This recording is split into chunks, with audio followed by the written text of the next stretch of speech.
दोस्तों वेदांता लिमिटेड की बात करें तो यहाँ पे बहुत बड़ी ब्रेकिंग न्यूज निकल के आ रही है। वेदांता लिमिटेड अब डायमंड के कारोबार में भी उतरने जा रहे हैं। अब ये पूरी अपडेट क्या है उसको अच्छे से समझेंगे और वेदांता के फ्यूचर प्लान क्या है। वेदांता वो कंपनी है जो लोगों को डिविडेंड के माध्यम से माला माल करती है, यानी लगातार अच्छा डिविडेंड देती है। पूरे स्टॉक मार्केट में सबसे शानदार डिविडेंड देने वाली कंपनी कोई है तो वह है वेदांता। अब यहाँ पे कुछ अपडेट है उसको समझने की कोशिश करेंगे और दूसरी तरफ देखेंगे तो वेदांता जो आने वाले समय में अपने बिजनेस को अलग अलग 5 हिस्सों में बांटने वाली है, क्योंकि हर बिजनेस अपने हिसाब से आगे जाके तरक्की करेगा और निवेशकों को भी बहुत ज़्यादा फायदा होगा। क्योंकि एक शेयर है उसके बदले अगर 5 शेयर हो जाएंगे तो उसकी शेयर की प्राइस भी नीचे आएगी और फिर से अंदर वो पोटेंशियल होता है कि वो तेज़ी से अपने कारोबार के हिसाब से आगे बढ़े। तो निवेशकों के लिए ज़बरदस्त डबल फायदा इसमें है, एक तरफ शानदार डिविडेंड और दूसरी तरफ डीमर्जर और उसके बाद आप देखें तो 5 हिस्सों में शेयर का बंटना। तो यहाँ पे इन सारी बातों को समझेंगे और क्या वेदांत आने वाले इसमें कमाल करेगा जानने की कोशिश करेंगे इस वीडियो के माध्यम से।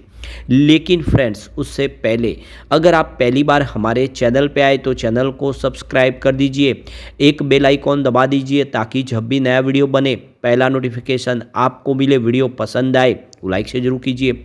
चलो फ्रेंड्स वीडियो स्टार्ट करते हैं। मैं हूँ आपका दोस्त एसबी दवे और हमारे अपने चैनल ऑनलाइन कमाई में आपका बहुत बहुत स्वागत है। तो सबसे पहले वेदांता के कारोबार की बात करें तो देख सकते हो कि फ्राइडे को 448 पर क्लोजिंग थी बीएससी पर, जहाँ पे 1.88% की तेज़ी देखने को मिली। काफ़ी बेहतर किया वेदांता ने और वेदांता अच्छा प्रदर्शन आगे भी करता रहेगा। तो वेदांता से जो बड़ी अपडेट निकल के आ रही है, वेदांता ग्रुप के चेयरमैन अनिल अग्रवाल अब डायमंड बिजनेस में एंट्री करने का प्लान कर रहे हैं। खबर है कि उनकी नज़र डायमंड कारोबार से जुड़ी बड़ी कंपनी डी बियर्स को खरीदने पर है। रॉयटर्स की रिपोर्ट के अनुसार डी बियर्स को खरीदने के लिए 6 ग्रुप की तरफ से दिलचस्पी दिखाई गई है। इनमें वेदांता ग्रुप के चेयरमैन अनिल अग्रवाल, भारत की कुछ और हीरा कंपनियां और कतर के कुछ इन्वेस्टमेंट फंड शामिल है जो इसमें अपनी इंटरेस्ट दिखा रहे। अभी एंग्लो अमेरिकन कंपनी के पास डी बियर्स का मालिकाना हक है। डी बियर्स की बिक्री का प्लान इसलिए किया जा रहा है कि एंग्लो जो अमेरिकन है अब तांबे और लोहे के अयस्क जैसे मुख्य कारोबार पर फोकस करना चाहती है। ये सब ऐसे समय में हो रहा है जब दुनिया भर में डायमंड की कीमतें गिर रही है।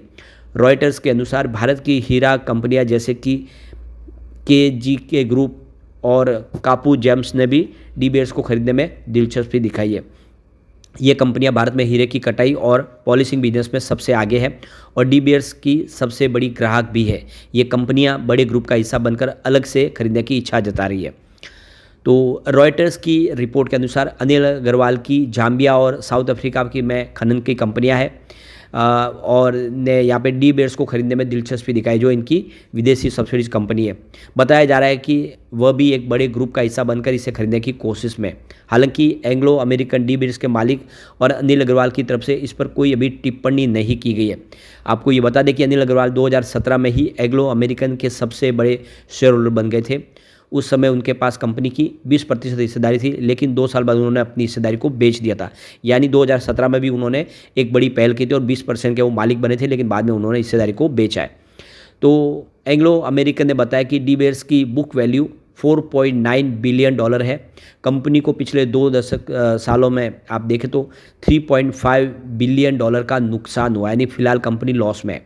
कंपनी ने मॉर्गन स्टैनली, गोल्डमैन सैच और कैंटिव्यू को वित्तीय सलाहकार नियुक्त किया है। ये सलाहकार कंपनी को बेचने, अलग करने और शेयर बाजार में लिस्ट करने में मदद करेंगे।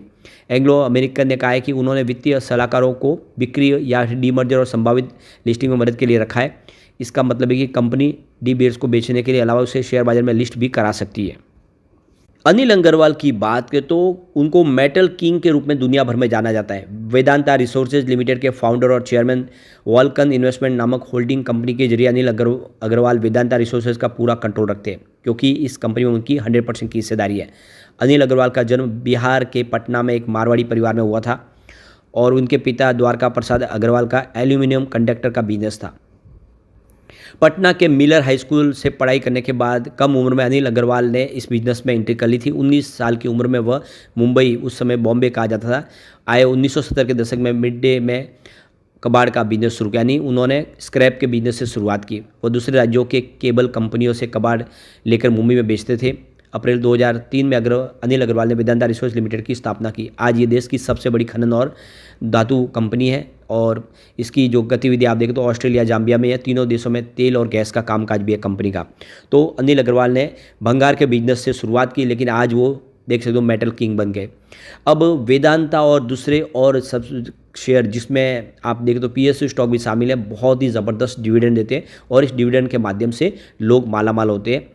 तो निवेश की दुनिया में जहां स्टॉक मार्केट में लगातार उतार चढ़ाव से अनिश्चितता बनी रह सकती है, हाई डिविडेंड यील्ड वाले शेयर स्थिरता और अच्छे रिटर्न देते हैं।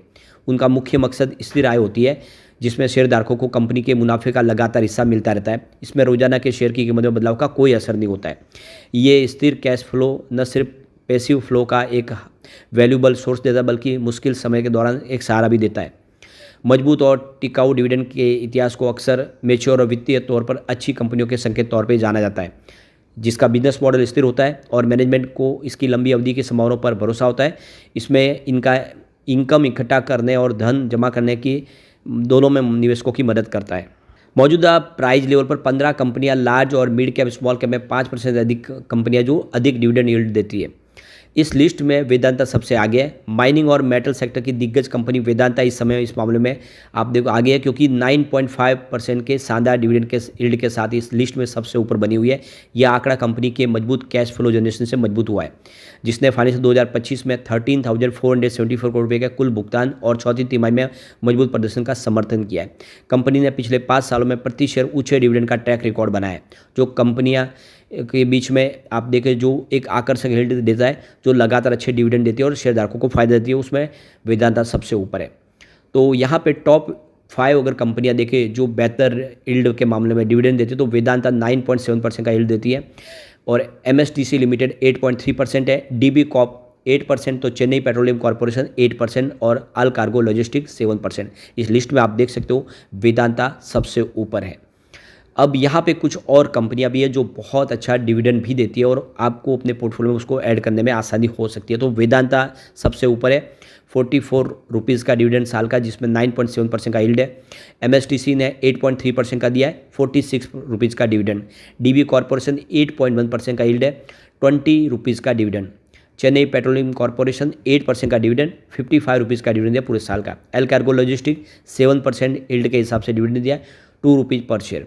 PTC इंडिया 7% का यील्ड में डिविडेंड, 13 रुपीज़ पर शेयर। कोल इंडिया 6.6% का डिविडेंड और यहाँ पे 26 रुपीज़ का डिविडेंड दिया है। ONGC ने 5.5% का डिविडेंड दिया यील्ड में, यानी 14 रुपीज़ का।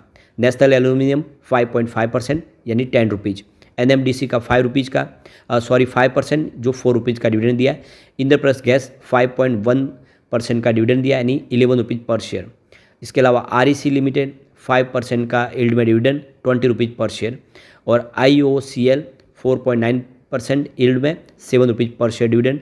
पेट्रोनेट LNG 3.2% का डिविडेंड दिया यील्ड में, 10 रुपये पर शेयर और OFSS 3.2% यील्ड में 265 रुपीज़ का डिविडेंड। तो ये आप क्लियरली देख सकते हो कि डिविडेंड के मामले में वेदांता सबसे ऊपर है, बहुत ही बेहतरीन डिविडेंड देती है। और अब तो डीमर्जर होने जा रहा है, आपको एक के बदले 5 शेयर मिल जाएंगे, आपको बड़ा फायदा होने जा रहा है और हर कंपनी अपने हिसाब से बिजनेस का निर्णय लेगी, जिससे आने वाले समय आपके जो वैल्यू है उसके बढ़ने की संभावना बन जाएगी, क्योंकि हर कंपनी अपने हिसाब से निर्णय लेगी जिसका फ़ायदा देखने को मिलेगा। और आने वाले समय डिविडेंड तो ऑलरेडी कंपनी बेहतर देती है, जिसका बेनिफिट आपको डबल होगा। लेकिन फ्रेंड्स, कोई भी इन्वेस्टमेंट करने से पहले अपने फाइनेंशियल एडवाइजर से एडवाइस ले ले या अपना खुद का रिसर्च करें, क्योंकि मैंने वीडियो आपके एजुकेशनल पर्पज़ के लिए ही बनाया। वीडियो पसंद आए तो लाइक शेयर जरूर कीजिए और चैनल को सब्सक्राइब कर दीजिए। Thank you friends.